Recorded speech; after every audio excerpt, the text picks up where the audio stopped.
ahead and discuss car seats and how they relate to hot car deaths. Car passenger safety technician Amy Dorscher joins us via Skype from Denver. Amy, thank you so much for joining us this morning. You are the creative director at Safe Ride for Kids. So tell us about the movement of child car seats moving from the front to the rear. Well, when car seats were first introduced, they weren't really car seats. The first ones were burlap bags that parents would just stick their child in to kind of keep them in a location in the car. It wasn't until the 60s that they started designing car seats to be safer for children riding in the car. And then in the 80s, they started introducing the airbags in the front seat. They weren't actually required in all vehicles until 1998. And hot car deaths were already increasing at that point. And then they kind of stayed high from then on. There's an average of 38 hot car deaths every year. Now, something we have to understand is not all of those are from parents who forget their child in the car. About 30% of those are children who are playing in the car, maybe playing hide and seek. They, for some reason, get sleepy. They fall asleep in the car because the car is hot. Why not?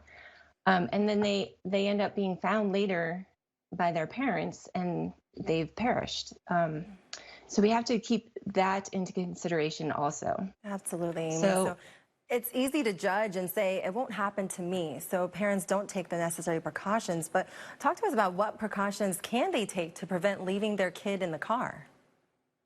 Well, there are devices out there that will alert you. There's some attachments that go onto the car seat itself and then will alert your app on your phone. And then there are some other things that kind of attach to the car. I know we used to try one out that stuck in the car door, and it would kind of alert you that you had to check the back seat. Waze, if you use the app Waze to get around town, it has a child reminder in it. So when you arrive at your destination, it says, check your back seat. That's awesome. So there are ways that parents can take precautions, but you're right. The problem is a lot of parents just don't think that they could ever do that. Yeah. But it's not true because anyone can.